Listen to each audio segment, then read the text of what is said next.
Hoja harka fuune daawwattoota dhaggeeffattoota keenya kun miidiyaa keessan bokkuu maltiimiidiyaa. Bokkuu maltiimiidiyaa sagantaa qaanqee shoo torban hin furannee isiniif dhiyaannu sagantaa guyyaa har'aa fudhatee kan isiniif dhiyaate qaxaleen keessan Habtaamuu Lamuuti. Kanneen sagantaa keenyaaf haaraa taatan keessummaa taatan toora YouTube'itiin nu daawwachaa jirtan YouTube channel keenya subscribe godhaa. Sagantaa keenyas sponsora gootanii daldala keessan beeksifachuu barbaadan lakkoofsa bilbilaa kanaan nu bilbilaa. Har'a keessummaa tokko isiniif qaba. Amajjii bara haaraa 2025 baga ittiin isin ga'e jecha waggaa haaraa kana keessa waan haaraa furannee dhufna. Waan hamma yoonaa miidiyaa Oromoo keessatti talk show afaan Oromoo keessatti hin beekamne waan haaraa tokko isiniif furannee dhufa jedheedha. Waan haaraa kanatti hin deebina. Artistii cimaa tokko isiniif qaba. Artistiin kun dhaloonni isaa Dirree Dhawaadha. Kombolchaa isin himata. Minisootaa jiraata. Amma gara biyyaatti dhufee biyya keessa jira. Artist Muktaar Adeeroon isiniif fudhadhee dhufee jira. Artist Muktaar Adeeroon gaa wallisuu duwwaa miti. Hin qoosas. Muuziqaa isin taphata. Walaloo isin barreessa. Kabajamaa keenya Dr. Alii Birraa yeroo hundumaa isteejii irratti gaafa agartanii Muktaariin dudduubaan dabdan. Har'a isan isiniif afeeree Muktaar gama waltajjiitti.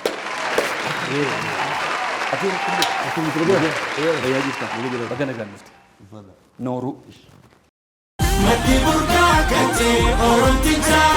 Buusaa Gonofaa Oromiyaa duudhaa sirna gadaa wabii yeroo balaa uumamaaf namtolchee dhaabbatattiin hawaasni hirphamu ibsituu namoomaati. Buusaan Gonofaa Oromiyaa akkaataa duudhaa wal gargaarsa aadaa boonsaa akkanaan haala ittiin gumaata keessan arjoomuu dandeessan isiniif mijeessee jira. Miseensa ta'uun yookiin arjooma si'a tokkootiin karaa ergaa gabaabaa 655 teelee birriin 0655 yookiin immoo karaa lakkoofsa herrega baankii siiqee 1-2-5-5-1-1 gumaata keessan arjoomaa aadaa wal gargaarsa keenya gabbifachuun hawaasa keenya haa hirphinu. Odeeffannoo dabalataaf 0117 09 irratti bilbiluu dandeessu. Buusaa Gonofaa Oromiyaa. Duudhaa sirna gadaa.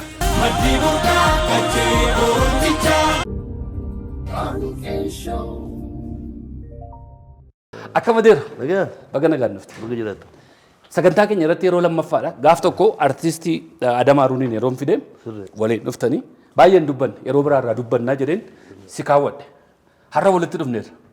Baga nagaan dhufte. Baga nagaan dhufte habtush keenya. Akkam. Nagaya. Fuulli kees gurraacha, manatsariinis gurraacha, eessa? Gurraacha. Gurraachi lama maal ta'a? Gurraachi maal ta'a? Gurraachi lama cilaattii ta'a.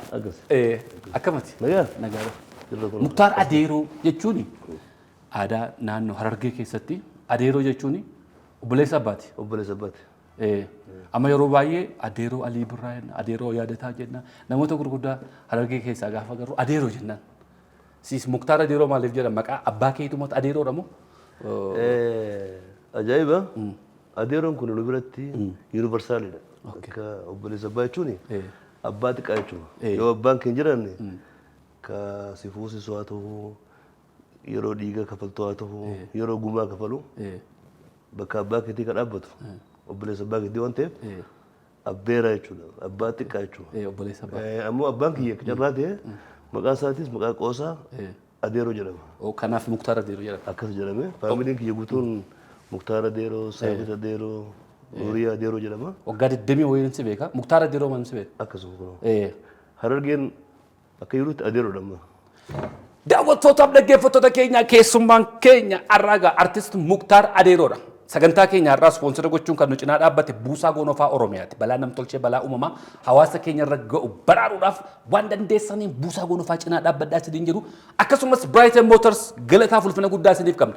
Kabiraas sagantaa keenya sponsora gootanii daldala keessan beeksifachuu barbaadan lakkoofsa bilbilaa kan naannoo bilbilaa artist Muktaar wallee duwwaa miti muuziqaa isin taphatta. Gama sanatti utuu hin deemin yeroo baay'ee neefati gaafa waliin haasofnu haasaatti natti haasoftu allama ranaa deebiinsiin jedha. Irra butta waan ta'eef na rakkisa ammas kana si gaafachuun barbaadatu gama sagantaa keenyaatti. Ani immoo si gaafadha malee sadiifaa osoo dhiibdu barbaadatu. Siin gadi bakkoomsa. Kan kee nama maal jedhama iskiraachii jedhama moo irra butaadhuma wayii qaba. Ispiididha. Ispiidii qaba. Iskiraachii qaba. Teempoo isaarraa gannaati. Akkasuma. Kan kootiif kan adunaan maammatu tokkuma. Akkas. Iskiraachii qabna nuti. Hin dhaabna bar gidduutti malee. Amma garuu godhisaa jirtu. Amma ati faan dhiistee jirta. Erga gingilchaa jalqabee dhaabee baali. Gingilchaa kanaatu facaasee dhiise. Yeroo baay'ee waa hin haasa'uu fi irraanfachaa hin jira. Meeshaa muuziqaa meeqa taphatta Muktaar? Ani officially professionally kan taphadhu keyboardidha. Itti aansee percussion ni taphadha. Dibbee harkaa, boongoo kana kana. Goota yeroo ta'e yeroo baay'ee.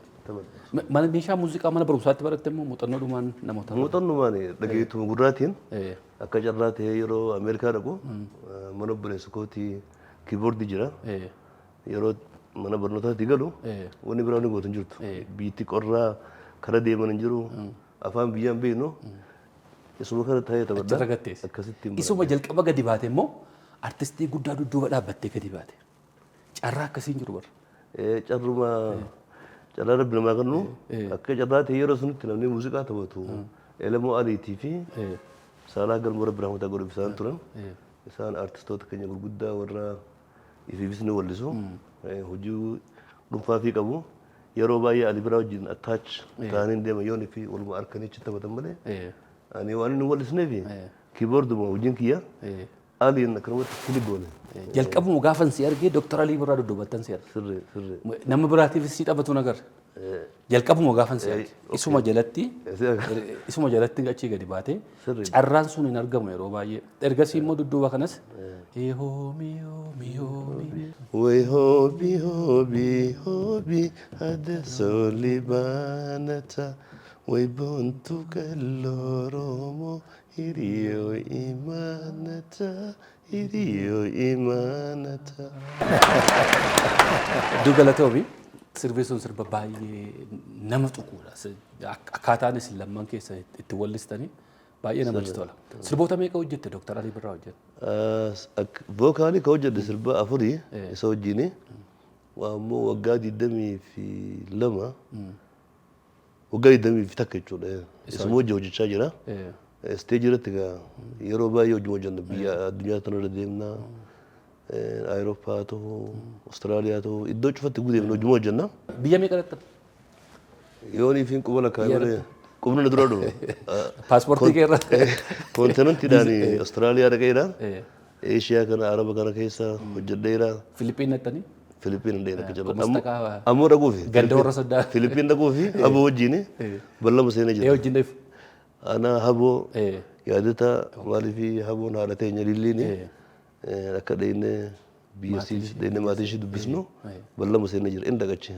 Filipiin deemuudhaaf Filipiin deemu. Yoo akka carraa ta'e nu hayyamte atillee hojii si fuudhee hojii deemte bareedaadha. Kamas takaa yenna. Adeeroo hin naan. Kamas takaa yenna. Mabuttee jedha. Carraan namni akka kee argate hin jiru. Artistoota Oromoo keessaa tokkoffaan nama legend nama guddaa kabajaa qabu. Jireenya isaa guutuu artii Oromoo irratti dabarse Dr. Alii Birraa wajjin carraa akkas hojjechuun namni argate si duwwaadha natti fakkaata. Yeroo dheeraadhaaf hojii. Yeroo dheeraadhaaf. Immoo akkasuma ta'ee eenyu artistoonni Oromoodhaa baay'een isaanii kan Noorz Ameerikaa jiraatan yeroo Minneapolis dhufan namni muuziqaa taphatu baay'een isaan jiru. Elamoon Torontoo jiraata. Saalaa Galmoo Rabbi Rahmataa godhuu fi yeroo suniif anumaa ture waan Ali hojii hojjedhuufi. Artistii cuftii anuma wajjin Daawudee haa ta'uu Qamariis hojii hojjennaa Nuuhoodhaa Rabbi Rahmataa godhuuf baay'eedha artistoonni Zariyoon Wadaajoo Ilfinash Qannoo kam jeessa yaa'imu innaa wanni isaa gaarii carraa gaarii ture anaaf muuxannoo akkasii harkachuun kiyya nama carraa waadha jeetiin amana si wajjin illee taphannee jirra inni diddabalee dhabsiifama. Gaaf tokko baratti. Faranjiin rakkate Atlaantaatti maatuma turre naafeetis. Ammayyuu akkasuma ammayyuu maatii. Sirri maatuma. Sirba afaan meeqaan sirbatetti? Ani rabaayyisaa afaan walamaanis sirba. Afaan tokkoffaa kiyya afaan Oromooti isumaanis sirba ammoo afaan Somaaliidhaa warra akka Soomaaliin obboleeyyan keenya jee amanu keessaa tokko waan ta'eef turuu ogguu afaan Oromoo kana sirba tokko lama Soomaalii keessa buusuun jas obboleeyyan keenya haammachuudha. Ati sirba duwwaa mitis guyyaatti afaan Somaaleetuun dubbatiin oolte waan mataan sirkuu natti fakkaata. Akka waan sirri afaan Somaalii kun afaan Oromoo ta'eeti teempoonsaa ispiidii qaba. Baay'ee dubbatta afaan isaanii. Sirri. Yeroo baay'ee gaafa hariiroon keessa baay'inaan warra Somaalotaa hojjetu. Achittiin guddadheesi daa'imummaa kiyyarraa waan achi ture. Turtee taatachi. Anaa waggaa lamaatti biyya sun dhayne maatii wajjin yeroo lola Somaalii fi Itoophiyaan wal loltu sun warra keenya yeroo sun warra biyya keenya qabachuu dhufee wajjin gargaarsa ta'ee fi warra biyya kana bulchu biyya kanatti maal jedhamas baandaa jedhaman. Baandaa jechuudha. Warri mabraatii ibsee as jiran akkasitti biyyarraa. Abbaan koo immoo yommuu sana achi dhaqee jira lolaa ture. Kana mara garaagarummaan kana abbaan koo immoo xaaliyaanis loluu ture. Waraana xaaliyaan ta'ee lolaa ture maaliif baanda jedhama gaa inni xaaliyaan ammoo gabrummaa kanarra kana wayyaadha jedheeti. Soomaaliin ammoo ummata lafaas sheer goonu qursuma lafaatiin amantiin jira diinis jira aadaanis amma tokko walitti deema afaan 171 kanaaf rakkoon keenyaaf rakkoon isaaniitis tokkuma ture. Kanaaf biyya alaatti yeroo jirrus wal duksannee warra ONLF wajjinis qabsoo haa ta'u jireenya haa ta'u moola warra dhaabbachuu haa ta'u walitti hidhadha jedhee waan hin amanuufin afaan Soomaalii sirbaa. Ergasiitii gara biyyaatti deebitee waraana keessa turteetta? Waraana bahu keessa? 90 takka akkaan biyya galatti carraan jiru hin turre gabiraa. Anis yeroo sun daa'ima ture. Bu'uunni biraa kan gootu jirtu qabsaa'uma qofa carraan jiru. Mangistuunis biyyaa bahe akkasitti waraana keessan ture. 90 takka waraana keessaan damee geejjibaatiin ture. Bisidiimoo fi jaarraa fa'aa waliin turte? Jaarraa sirriitti hin beeka. Rabbi rahmataa godhuu fi carraa waadha nama sun namaan sirriitti qaamaan walitti dhiyaannee wajjii saasawee carraa waa ta'eetuma maaliif damee geejjibaa waan ta'eef. Akka shufeeraa jechuudha? Shufeerri immoo waan dhuunfi sitti ajaa'iba sitti ta'u ilma deera kiyyaati. Shufeertichiisaa jechuudha. Ajajaa shufeeraati. Osoo ajajaan taane makiinota sun warri eeguu qabu nutti akkatti seefi immoo seefii miti yeroo kana deemuu danda'u warra chee godhu nutti. Yeroo jirtu alaga bahee miilaan yeroo deemanii wajji haasa'uu waan dur dabarsannuuf immoo. Sun bara meeqa keessa? 90 takka. 91 keessa hoogganaa sana ta'innaan yeroo sana umuriin kee 30 ta'a. Kaalkuleeshinii si feesise. Kaalkuleeshinii fedha. Areedan baafne jedheeti ammoo na. Sirri. Gaafa sana hojii itti ilaallu immoo gara 60. Gara dhamii. Kalee ba 90 takka jechuuni. Kalee dhamii. Nuti ijoollee xixiqqoo turre gaafa inni lanne natti fakkaata. Karaa sun maal beekta akkuma aduuti. Aduun tuni Harargee baati. Wallagga dhiiti. Nu bira bulti. Beegi bira bultuufi. Qabsumaatu dafee turee dhufe moo akkamiin beena gamalee ati sabtish naannoo keenya kana dhiyaata. Ollaa dhuma jira. Ollaa dhuma turre egaa xiqqoo see egaa nuti amma xiqqoo muuxannee jirra. Garuu ati suqaa malaalan still young. Aartii keessa waan jiruun na fakkaata. Yeroo hundumaa kolfaa ooltaa muuziqaarra ooltaa enjoy gochaa ooltaa. Hojii keetiitu karaa koflaas oofa karaa taphaa karaa iddoon ati dhiitu baay'een isaa iddoo eventiin jiru iddoo gammachuun jiru yookaan cidha tahaa yookaan walgahii tahaa eebbisa wayii ta'a. Mana gaddaafaan. Mana gaddaafaan deemnu. Albeema baasteettaa Muktaar? Albama baasee jira 2005 waggaa 10 dura jechuudha. Waggaa 10 dura baasee. Amma immoo haaraan dhufaa jira. Akkamii qabiyyeensaa yeroo dhiyootti? Yeroo muraasa keessa nu dhufu ji'a muraasa keessatti hin maxxanfama. Iftahii boonu jedha onni isaa. Iftahanii boonu jedha. Albamni maqaan isaa yeroo gabaabaa dhufaa jira.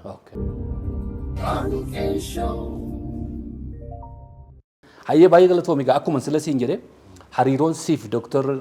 Alii Birraa wajjin ture akkuma irraa dubbanne ta'e kabiraas nama tokkotu jira. Nama yeroo baay'ee waliin argu siin. Firummaatu jira moo hiriyummaa jira moo amma Dr. Alii Birraa wajjin gama artiitii walitti hidhamtan. Yaadataa wajjin immoo yeroo baay'ee wal cinaatti isin arga. Yaadataa kun nama ajaa'ibaati. Akkamitti wal barreessita. Inni naaf obboleessa xiqqaadha. Maatiidhaas ammoo nama xiqqaa guddaadha inni. Nama hiriyaa hin qabne. Fiinxee nama jechuu dandeessa. Sababa Ali Birraatti kan wal barreeni yeroo Ali Birraan asitti namni wayii kasasee mana isaa fudhachuuf maal jedhan namni dhufee dhugumatti Ali Birraa dhaqqabee seef godhe salphina irraa oolche uummata Oromootis isa ture. Ani immoo waliin beekuuni yeroo Alii gaafadhu bar nama akkana jedhamu Muraad Yaadataa Junayddiitu dhufee akkanatti waan kana godhe naani baay'ee gammadee sun booda akka carraatee wal barree obboleeyyan mataa nagaa ani waliin nu kanne hariiroon keessan argisiisa. innis ilmaan biraati anis ilmaan biraati Obbolaataa tadi. haadha Anammoo itti dabaltanii sadii nama. sadii taane haadhuma keenya adda malee abbaan tokko kanaaf obboleessa kee xiqqaadha inni nama anaaf obboleessa xiqqaa ta'e immoo akka abbaati dhuguma rabbii gorsi inni naa kennu akkaataan inni itti sappoorti na godhu hojii kiyya irratti akka hojjechuu qabu akkaan biyya kana qubadhuu fi jireenya kiyya irratti yaataan impaaktii guddaa qaba. Baay'ee dubbachuun beeku waan namallee galateeffachuu baay'een beeku ammoo yaataan nama hiriyaa hin qabne nama yoo si jaalates dhuguma si jaalatu yoo waa namaa godhees akka ati isa jaalattuu fi akka ati isa hundeetu sun taane waan itti amane waan sirnaa waan si fayyadu waan yeroo sun taane waan fuulduraaf haga xoorataa keetii ilma keetii si fayyaduuf si yaadeeti nama lafa si qubsiisu nama yeroodhaaf si wajji nyaateetuma dhugee maara jedhu miti isa ka yaachisu muktaar kun karam deemaa jira waggaa 10 arrirraa ka jedhu sun yaaduutti taasisa hiriyaan biraa baay'een wajjaala baatanii nyaachuu dhuguu maarree biyyaala kana galgala daandee kanaaf abbaa dhiyeetii fudhadhaa yaadata amala sa'anillee yeroo baay'ee wamma kanarraan waa'ee isaarra anis yeroon haasa'een quufu amalli isaa baay'ee amala gaariidha. Nama immoo yeroodhuma sana waasii godhee si biraa deemu otoo hin taane make sure waan ati barbaaddu sun amma furmaata argatutti si biraan deemu. Sirri. Waan fedhe maan ta'in. Sirri. Sirri ta'e. Amalli isaa keessatti wanti argee si dhaggeeffata. Si dhaggeeffatee yeroodhuma sana tole akkasam si godhaa sin jedhu. Xiqqoo ture isumaa bilbiluu agarta. Waan sila jenne sana akka godheedha akka godhiisii jedha. Kara furmaataa deema. Furmaatuma sitti himu. Yoo ati subjektii wayii eegalte rakkoo wayii eegalte himuudhaaf osoo ati hin geessine akkamiin furamuu qabaa inni already bilbila isaa lala jira. Rakkina kana karaa kamiin furaa kan jedhu sun nama akkasii dhugaadha. Nama ajaa'ibaati. Adeeroo keenya hedduu nuu galatoomi. Bulii ulfaatu. Sababiin yeroo baay'ee waa'ee isaarraa dubbannuu fi namoota daawwattoota keenyaaf illee ifa akka ta'u nama akka isaati akka nuu baay'atudha. Sirri. Waggaa hedduuf Oromoon qabsoorra ture, rakkoo keessa ture, gaddaa ture, bu'aa ture. Hamma tokko garuu ifni mul'achaa jira. Ifa mul'achaa jiru kana keessa immoo namoota akka kana aarsaa ta'anii hawaasa isaanii artistoota cinaa dhaabbatanii waan barbaachisaa godhaa jiran kana immoo yoo nuti jara kana jajjabeeffanne kabiraatu dhufa. Sirri. Yoo garuu nama akka godhu kana immoo callistee dhumarra dabarte inni bor dhufullee abaluun kun akkas duukaa gargaaree waan tokko godhanii maqaa isaallee kaasan akka hin jennee fi sappoortii gochuudhaa fi hawaasis akka baruuf. Yaadata akkamittiin ibsa seetan qabeenya biyyaati inni qabeenya akka amma qabeenya biyyaa waan jedhamu keessa Itoophiyaan laasin qabeenya biyyaati maadaan qabeenya biyyaati qabeenya keessa namni kee yaadataa kun namoota qabeenya biyyaa jedhamu akka namni kaa alibirraa dharaba hata godhuuf qabeenya biyyaa kana biyyaatu eeggata. Namoonni biraa garuu individualistiidha akkuma nama tokkotti hawaasa keessa jiraata yeroo keessaa baatee kan uummata taatu jira inni immoo ka gosa isaatii miti ka naannoo isaatii miti ka sentiraal Oromooti qabeenya Oromooti aanee qabeenya biyyaati Itoophiyaati biyyaatu eeggata sanaaf inni nu keessaa bahee jira haadha abbaa isaatii irraa fi maatii keessaa bahee ka biyyaa ta'ee jira qabeenya biyyaa lokko inni isa. Galatoomi adeeroo keenya nuuf galatoomi. Egaa kan isaa guyyaa tokkoon dubbannee hin fidnu. Namoota maqaa hundumaa wajjin dubbanna. Mee gama keettan deebi'a. Muktaar amma gara biyyaatti galtee dhuma jirta. Waggaa shan. Minisootaa jiraatta. Waggaa shan immoo eegaan galee. Galte murteessite. Galee. Hojii aartii irra jirta moo investimentii waan jalqabdee jirta? Hojii aartii irra jira akka barbaachisutti illee ispiididhaan keessa hin jiraanne amma yaadota hojiinis ni hojjedha. Akkuma isin jedhe sababni baay'ee isaa kan inni galeeffu tokko yaadataadha. Akkaan jajjabaadhee qubadhee fiichara kiyyallee dura wanni jiru impaaktii guddaa irra qabaatee namni as nagalchiisa waan ta'eef kanaaf karaa hojiirra ture baay'ee amma kun karaa aartii deebi'aa jira. Isuma takka biyyatti galtu godhu. Sirri. Ana qofaa miti namoonni ni galchee yoo dubbanne. Anuma duwwaadhaan si'a barra. Biyyaan guutuun dhumu namoota biyya kanaaf bu'aa qabu jee amanus hin galcha. Waan kanaaf amma aartii keessa deebi'ee jira. Albaama kana amma hojjechaa jira. biyya eegan gale waggaa 5 qubadde jalqabdee hojii jaaladhees sitti tole natti tole jira mee maal fa'a sitti tole wanni natti tole gara magguun kee gabboo namni harka cuutti nama keenya akkam bultan nagaa malee waliin jenna waggaa 20 fi plus kan biyyaan ture ollaan koo kanneen liiftii hojii seenu kanneen dalagaa hojii deemu yoon taaksii wabbadda ka oofu faranjii chaayinaa bakka nama keentiin saayikoloojii keessan tokko hin taane wanni haasofnu qilleensa qabxuroo waliin jennu how's the weather kanaaf asitti dhugaan sin jedha bakka nama ta'uu keetii fi bakka irraa dhufte sun aggu jiraattu ifi biyya nama ati waliin beekne nam 50 wajjin mana tokko keessatti hojii hojjechaa waggaa 20 keessa hojjette nama kana kan Cambodia dhufe kan South Africa kan biyya addunyaa irraa dhufe wanni biyya caalu hin jiru yoo nama tole wanni nama gorsuun akka biyya galuudha akka yoon ifitti mijaa jechuudha. Kabiraammoo investimentii irratti amma fakkeenyaaf namoonni keenya biyya alaatii dhufan baay'een isaanii dhufanii ji'a tokko ji'a lamatti waan waa xumuranii deeman itti fakkaata.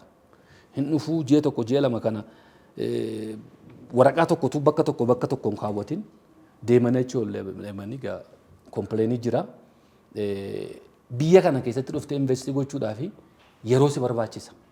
Yeroo si barbaachisa gaafa jennu waggaa tokko maan ta'in keessa jiraatte siistamiin kun amma geeddaramutti aarsaa si kaffalsiisa.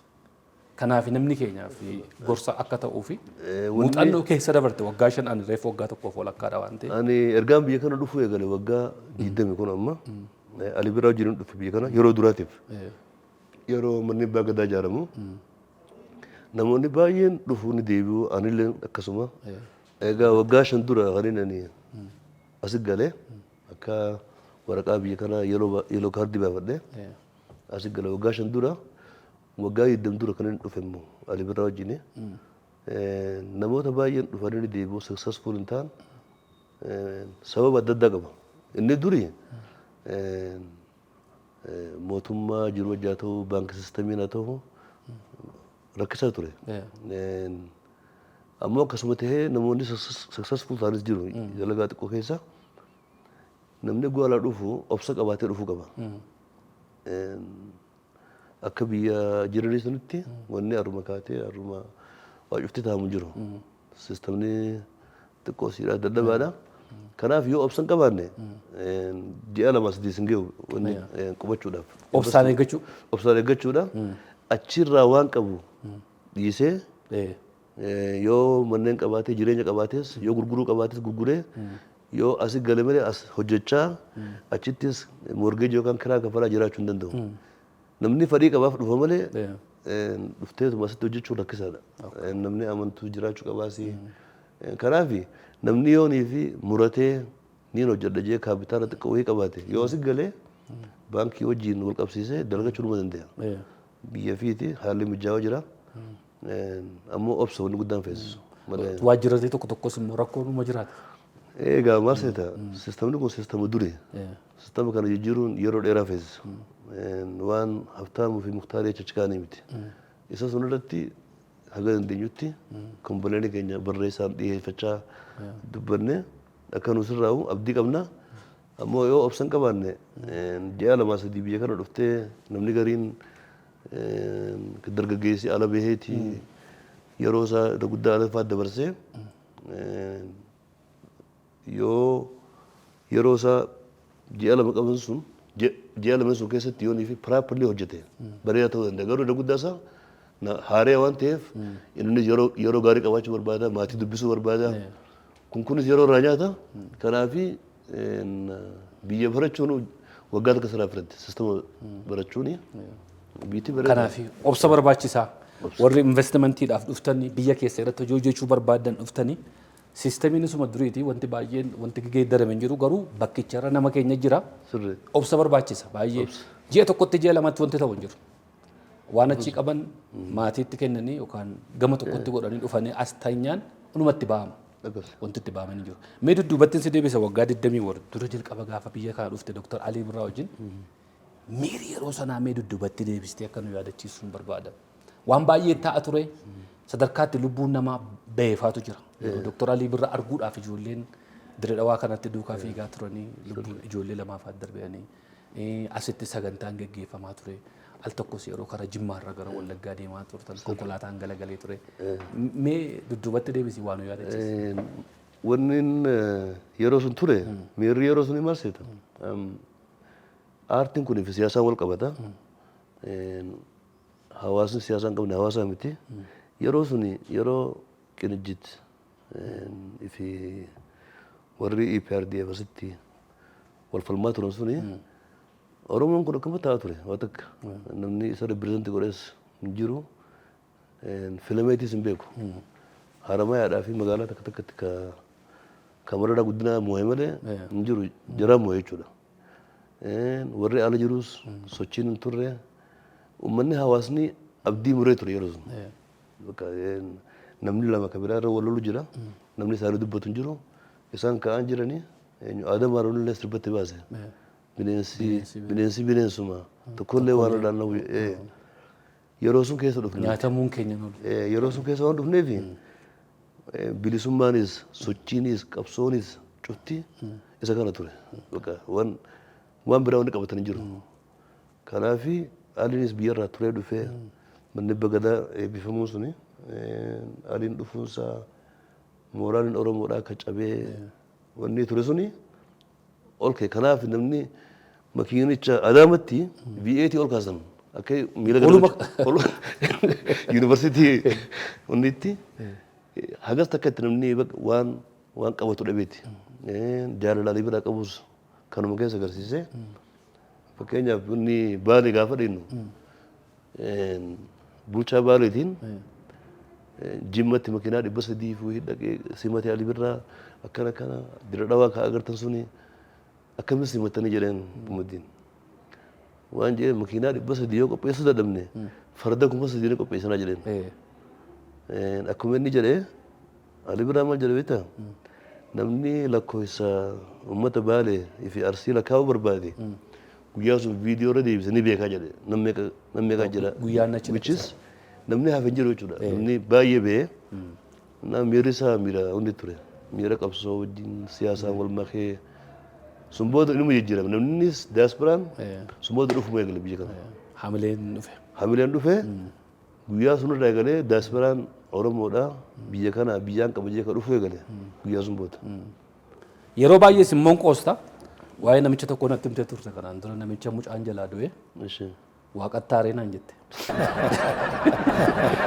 Waaqattaaree qawwee fudhatee gadi beekte. Waaqaan nagee walitti qabna eenyu isa kana miidiyaa irratti agarree sheebini yerootti dubbate koot goona waan inni jiru mucaa wayii du'a abbaan aareeti rabbiitu ajjeese jennaan qawwee dur kana fudhatee Shulkittii sana.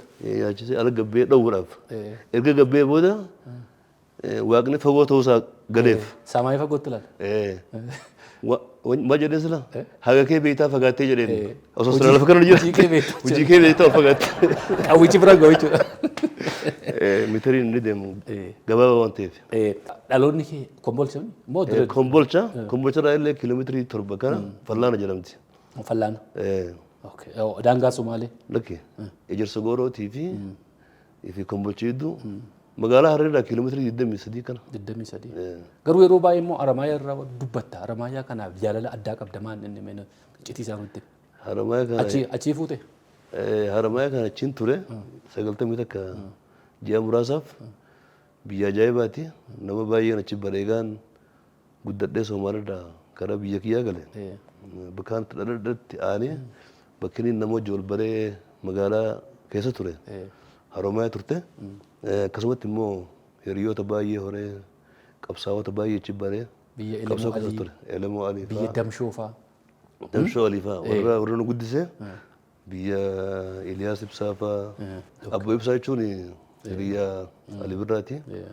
Namoota baay'ee Ahmadee Umar fa'aa artistii Maadii Shabeellee fa'aa ijoollee baay'ee jira jettee fa'aa. Kanaaf biyyatti biyya jaalalaati. Carraa gaarii qabdi qabsooleen Oromoodhaa karaa bahaati irraa eegalame.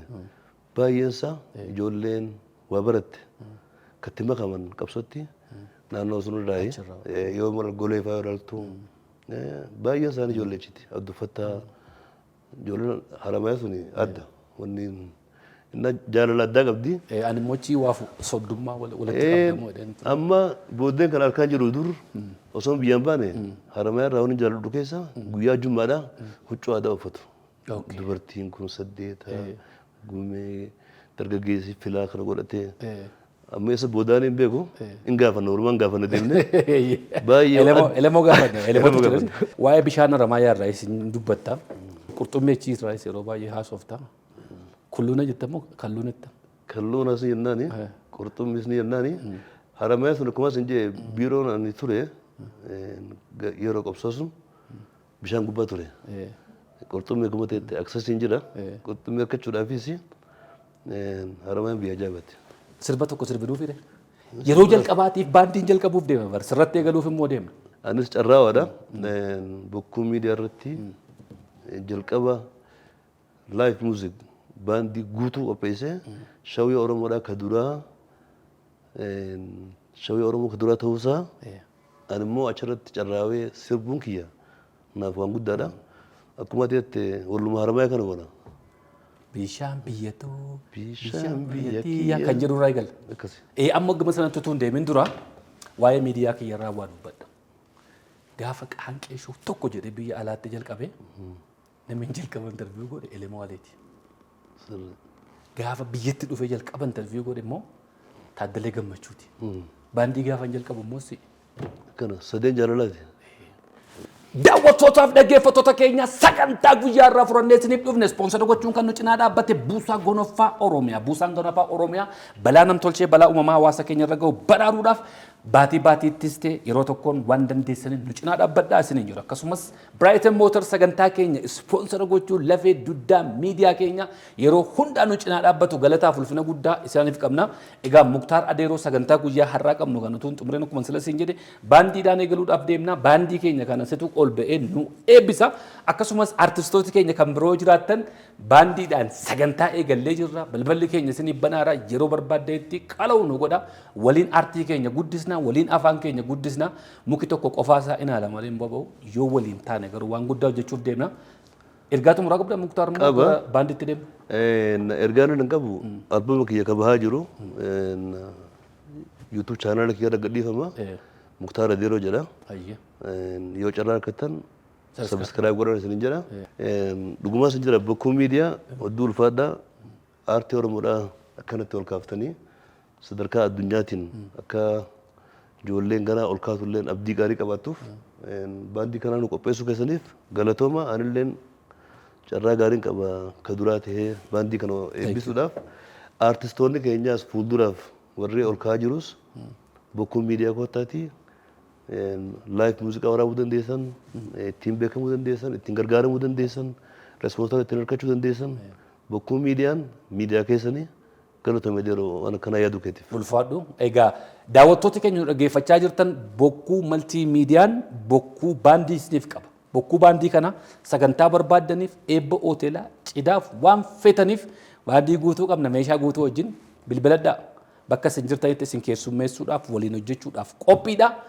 Bishaan biyyatoo bishaan biyyattiya way Haramayaa. Adeeroo ulfaadhu. Baandiitti deemna gaa. Show.